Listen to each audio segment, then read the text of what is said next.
जी के मरने और योगी जी को गाली देने की बात है, दुनिया में अमर कोई नहीं हुआ, लेकिन योगी जी हिंदुओं के इस समय सूर्य हैं। तो योगी जी को गाली देने का मतलब है आसमान पर थूकना। वो थूक सोमनाथ भारती जैसे छिछोरे टुच्चे नेता के मुंह पर ही आकर पड़ने वाला है। योगी जी को कोई फर्क नहीं पड़ता। कुत्तों के भौंकने से शेर नहीं मरा करते। कुत्तों के विधवा विलाप करने से अगर शेर मरते तो आज दुनिया में शेरों की नस्ल ही नहीं होती।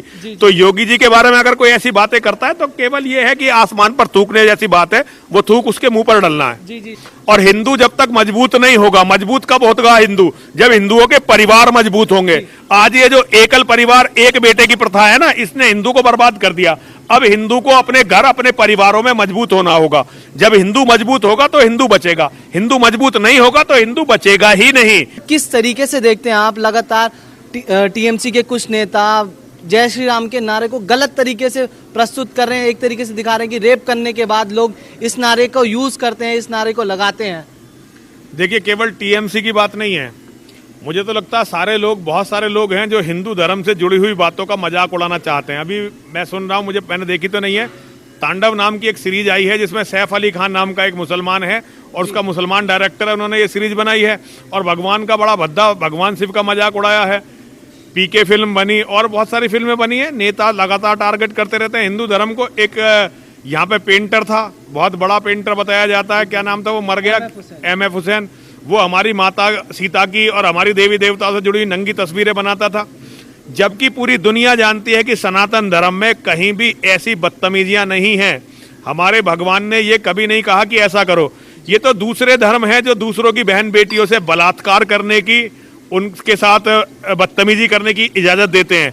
हमारे सनातन धर्म में ये कहीं भी नहीं है। तो ये सनातन धर्म को कमजोर मान के हमें टारगेट किया जा रहा है मुस्लिम तुष्टीकरण के लिए, कि कोई हिंदू पर मजाक करेंगे, टोंट कसेंगे तो मुसलमान ये सोचेंगे कि भाई ये हिंदू विरोधी है और वो हमें वोट कर देंगे। तो ये मानसिकता है, इस मानसिकता को कुचलने की जरूरत है, इस मानसिकता को समाप्त करने की जरूरत है। जी, हमने देखा है लगातार कई लोग इन सब चीजों को एक मजाक की तरह, देवी देवताओं का मजाक की तरह इस्तेमाल करते हैं, मजाक में अपना कॉमेडी करते हैं, उसमें भी इस्तेमाल करते हैं देवी देवताओं के नाम। तो आखिरकार ये सब चीजें रुक क्यों नहीं रही हैं और इन सब चीजों का क्या कारण है कि ये सब चीजें हो रही हैं? देखिए, मेरा कहना है जो हिंदू देवी देवताओं पर, हमारे देवी देवताओं पर मजाक उड़ाते हैं, वो कभी मोहम्मद की जीवनी को पढ़ें। और आप देखेंगे कि फ्रांस में जो है वो एक चार्ली एब्डो जो पत्रिका है, उसके सारे पत्रकारों को, एडिटर को मार दिया। तो वहां उनकी हिम्मत नहीं है, वो डरते हैं उनसे, उनकी हिम्मत नहीं है वहां इन बातों को कहने की। इसीलिए वो कमजोर हिंदुओं को समझकर, हिंदुओं को कमजोर मानकर हिंदुओं के देवी देवताओं पर चुटकुले बनाते रहते हैं। मेरा निवेदन है हिंदुओं से, हिंदू इसे गंभीरता से लें और कम से कम अपने देवताओं के प्रति इतने समर्पित तो बने जितने मुसलमान समर्पित हैं। जिस दिन हिंदू अपने देवी देवताओं का मजाक उड़ाने वालों की, उसके बाद कोई भी हिंदू देवी देवताओं का मजाक नहीं उड़ाएगा।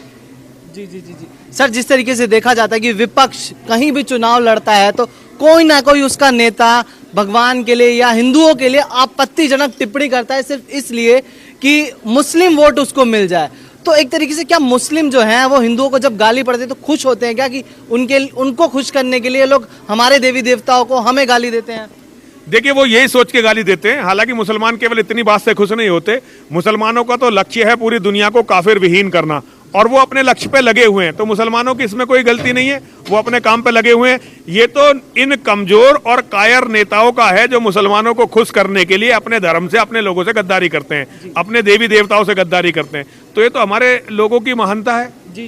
देखा गया कि कई ऐसे, दिल्ली में ही, दिल्ली की बात करता हूं मैं, कि दिल्ली में कई ऐसी जगह हैं जहां पर मस्जिद, मजारें रोड पर आ रही हैं, उनके लिए सड़कों का रास्ता बदल दिया जाता है, पर एक मंदिर आया बीच में तो उसको तोड़ दिया गया। आखिर यही कार्रवाई दूसरी जगह पर क्यों नहीं होती? क्या डर है क्या सरकारों को? सब सरकारों को डर है, सब सरकारों को डर है। लोग लगातार हिंदू इस पर मांग उठाते, लेकिन देखिए, हिंदू केवल बोल सकते हैं, हिंदू केवल 150 आदमी इकट्ठे होकर रो सकते हैं। हिंदुओं में इतना दम नहीं है कि वो सरकारों से अपनी बात मंगवा सकें। इसलिए आज हिंदू की स्थिति बिल्कुल अनाथ जैसी है इस देश में। हिंदू केवल चंदा इकट्ठा करवाने के लिए, चंदा देने के लिए और वोट देने के लिए रह गया है। पैसे देने के लिए और वोट देने के लिए हिंदू रह गया है। बाकी सब मांगे तो मुसलमानों की पूरी होती है इस देश में। तो मुसलमान एक तरह से अघोषित रूप से आज देश में मुस्लिम राज्य है या मुस्लिम शासन है, अघोषित रूप से। थोड़े दिनों में 2029 में ये घोषित भी हो जाएगा। क्योंकि 10 साल से छोटे बच्चे अब मुसलमानों में हिंदुओं से ज्यादा हो चुके हैं। तो 2029 में भारत का प्रधानमंत्री मुसलमान बनेगा और उसके बाद जितने भी हिंदुओं की संपत्ति है, जितने हिंदुओं के घर हैं, मकान हैं, दुकानें हैं, ये सब मुसलमानों की हो ही जानी है। मुझे लगता है 2029 में भारत का प्रधानमंत्री अगर मुसलमान हुआ तो 20 साल और लगेंगे इस देश को बिल्कुल हिंदू विहीन होने में। वही इस देश के हिंदू का भविष्य है, हिंदू इसी लायक है और हिंदू के साथ यही होगा। जी जी जी जी, जिस तरीके से अब देखा जा रहा है कि अरविंद केजरीवाल यूपी में भी चुनाव लड़ने की सोच रहे हैं, तो क्या यूपी में उनका कुछ रहेगा कि जीत पाएंगे सीटें, योगी जी को टक्कर दे पाएंगे? क्योंकि अभी से तो हमला बोलना शुरू कर दिया इन लोगों ने। योगी जी को कोई टक्कर नहीं दे पाएगा। योगी जी हिंदू हृदय सम्राट है, भारत में अकेले व्यक्ति हैं योगी आदित्यनाथ जी महाराज जिनसे आज हिंदू को उम्मीद है।